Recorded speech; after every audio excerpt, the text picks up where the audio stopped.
Halo adik-adik yang sedang mempersiapkan diri menghadapi seleksi masuk sekolah kedinasan dan juga seleksi TNI Polri tahun 2022.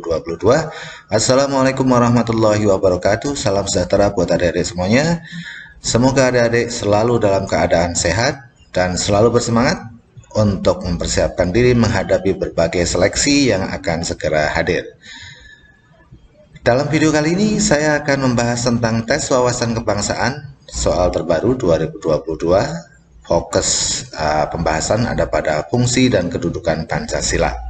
Soal-soal ini muncul atau diadaptasi dan diadopsi dari beberapa soal FR yang muncul di tahun 2021 kemarin, baik di sekolah kedinasan maupun di SKD CPNS.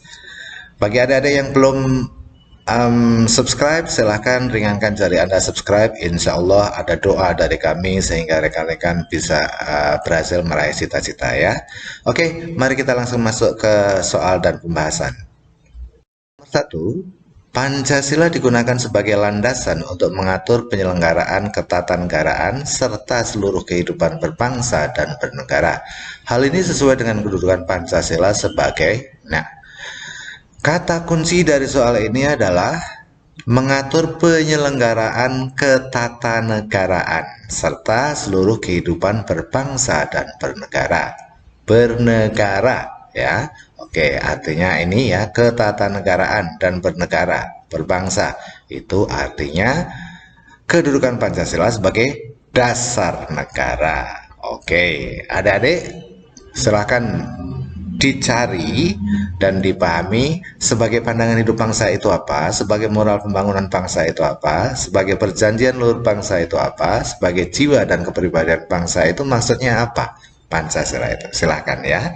Nah, dalam soal kali ini ya, kalau Pancasila sebagai landasan untuk mengatur penyelenggaraan ketatanegaraan, itu artinya Pancasila kedudukannya sebagai dasar negara. Jelas ya adik-adik? Oke, mari kita langsung masuk ke soal nomor 2.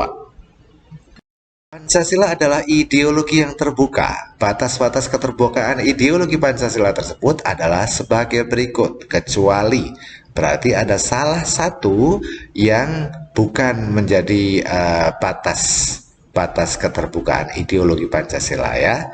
Mari kita lihat satu persatu. Pancasila itu terbuka. Ya, salah satu batasannya adalah terbuka asal selalu menekankan pada stabilitas nasional yang sehat dan dinamis. Masuk akal? Iya, berarti ini salah satu batasannya ya. Pancasila itu terbuka atau ideologi terbuka ya, sepanjang keterbukaan itu menekankan pada stabilitas nasional yang sehat dan dinamis. Oke, kemudian yang kedua, B, maksud saya, penciptaan norma baru tidak perlu melalui konsensus. Ya, adik-adik tahu ya apa yang dimaksud dengan konsensus. Konsensus itu adalah kesepakatan bersama. Kalau kita misalnya membuat atau membentuk atau menciptakan norma baru tanpa melalui konsensus, tanpa melalui kesepakatan bersama, kira-kira gimana? Setuju nggak? Oke, ini kurang tepat ya. Jadi inilah jawaban yang bukan merupakan batasan keterbukaan ideologi Pancasila. Yang lainnya merupakan batasan keterbukaan ideologi Pancasila. Salah satunya C misalnya ya. Pancasila itu terbuka, tapi batasannya salah satunya adalah dilarang apa? Adanya perkembangan ideologi Marxisme, Leninisme, komunisme. Ini yang nggak boleh ya. Terbuka tapi tidak terbuka untuk komunisme, tidak terbuka untuk Leninisme, dan tidak terbuka juga untuk Marxisme. Gitu ya rekan-rekan. Ya. D. Larangan terhadap pandangan ekstrim yang meresahkan masyarakat. Pancasila itu terbuka ya, tapi tidak untuk pandangan yang ekstrim yang meresahkan masyarakat. Ya, oke. Jadi inilah batasannya. Jadi A, C, D, dan juga E merupakan batasannya ya. Mencegah berkembangnya paham dan ideologi liberal. Pancasila itu terbuka sebagai ideologi terbuka, tapi dia tidak terbuka untuk kemungkinan berkembangnya paham dan ideologi liberal. Gitu ya, adik-adik, jelas. Oke, berikutnya soal nomor 3. Ya, itu tadi jawabannya, bravo ya. Soal nomor 3 sekarang. Untuk ikut serta dalam bidang pemerintahan, hak ikut memilih dan dipilih dalam suatu pemilihan umum, dan hak untuk mendirikan partai, termasuk dalam hak-hak warga negara dalam bidang apa? Ekonomi, politik, sosial, budaya, atau hukum. Ya, ikut berperan serta di dalam pemerintahan artinya misalnya setiap adik-adik yang sedang menonton video ini itu sebetulnya punya hak untuk ikut serta dalam bidang pemerintahan, yaitu melalui seleksi misalnya jalur sekolah kedinasan. Oke. Dan adik-adik juga punya hak untuk memilih dan dipilih dalam suatu pemilihan umum, entah itu sebagai anggota legislatif ataupun sebagai eksekutif. Oke ya, dan juga adik-adik punya hak untuk mendirikan partai. Itu termasuk hak warga negara dalam bidang politik. Oke, kalau hak warga negara di dalam bidang ekonomi apa contohnya? Hak warga negara di dalam bidang ekonomi misalnya adalah hak untuk mendapatkan penghasilan yang wajar dan tetap, misalnya ya, hak untuk menjalankan kegiatan usaha, itu namanya hak ekonomi. Hak sosial apa? Misalnya, hak sosial itu misalnya hak untuk mendapatkan keadilan atau kesetaraan dengan anggota masyarakat yang lain, gitu ya. Oke. Hak untuk apalagi misalnya hak sosial ya. Hak sosial misalnya hak untuk mendapatkan vaksin misalnya ya. Oke, itu namanya hak sosial. Untuk mendapatkan vaksin itu selain hak sosial juga hak kesehatan ya. Oke. Hak hukum contohnya apa? Contoh hak hukum itu adalah misalnya mendapatkan perlindungan hukum ya. Oke.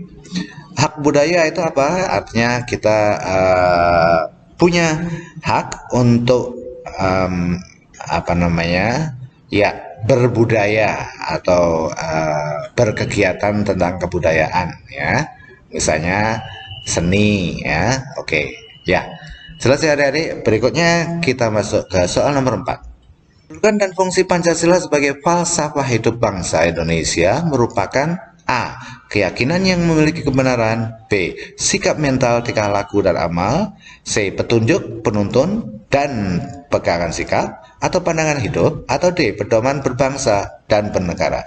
Kalau pedoman berbangsa dan bernegara itu tadi dasar negara tadi ya. Oke. Ya. Oke. Nah, sekarang mengatur tadi ya. Oke, kita lihat dulu sebelum jawab ya. Pancasila sebagai filsafat bangsa dan negara Republik Indonesia mengandung makna bahwa setiap aspek kehidupan kebangsaan, kenegaraan, dan kemasyarakatan harus didasarkan pada nilai-nilai Pancasila, yaitu nilai ketuhanan, nilai kemanusiaan, nilai persatuan, nilai kerakyatan, dan keadilan. Karena itu semua merupakan dasar dari negara Indonesia yang tercantum di dalam pembukaan UUD 1945. Oke. Jadi yang apa namanya, arti dari Pancasila sebagai falsafah hidup bangsa itu artinya apa? Pancasila itu menjadi petunjuk, penuntun, dan pegangan sikap atau pegangan kita untuk bersikap, gitu ya. Jawabannya Charlie. Oke, berikutnya soal nomor 5. Pancasila dikatakan sebagai suatu sistem filsafat bila A. Sila-sila Pancasila itu harus kita lihat sebagai satu rangkaian kesatuan.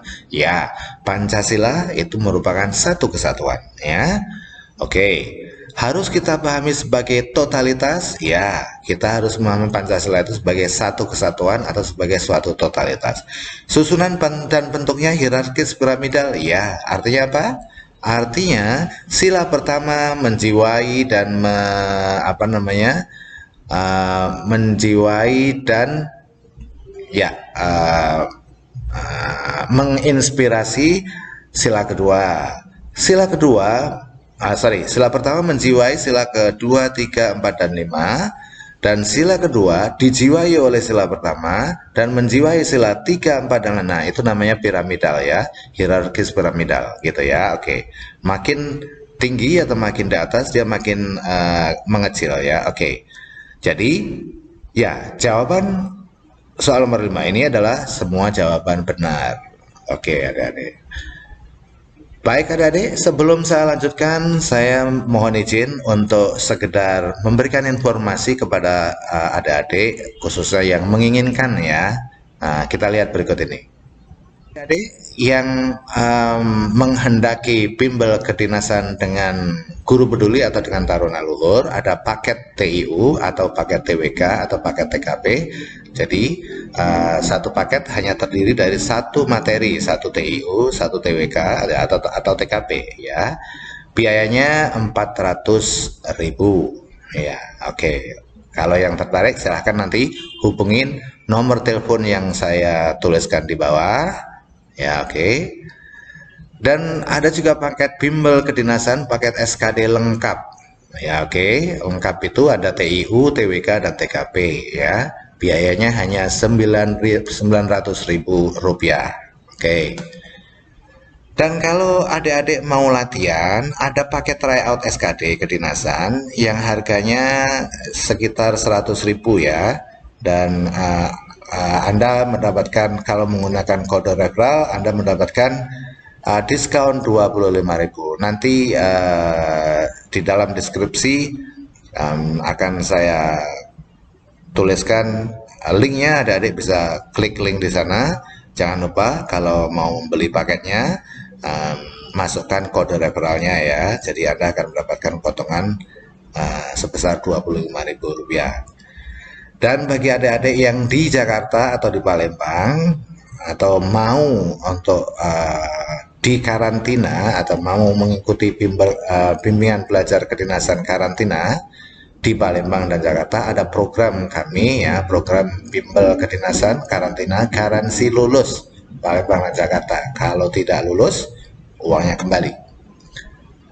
Terima kasih adik-adik atas perhatiannya. Semuanya nanti adik-adik bisa lihat di deskripsi di bawahnya ya. Oke, mari kita lanjut ke soal nomor 6.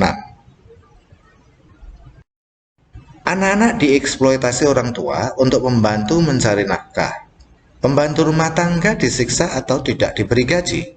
Sekelompok orang menerima perlakuan yang diskriminatif, mengalami tindakan kekerasan atau perlakuan hukum yang tidak adil. Kejadian ini menunjukkan bukti bahwa masih banyak terdapat titik-titik di lingkungan masyarakat kita. Kira-kira apa jawabannya? Iya, jawaban yang tepat ya, eksploitasi anak, kemudian menyiksa atau tidak memberi gaji kepada asisten rumah tangga ya, kemudian memperlakukan orang secara tidak fair atau diskriminatif ya, atau berlaku kekerasan ya, itu semuanya sebetulnya merupakan pelanggaran terhadap hak asasi manusia, dan ini masih terjadi, banyak sekali terjadi di lingkungan kita, dan kadang-kadang kita abai. Sebaiknya kita ikut serta ya, artinya mengurangi pelanggaran HAM yang ada di sekitar kita. Oke, soal berikutnya nomor 7.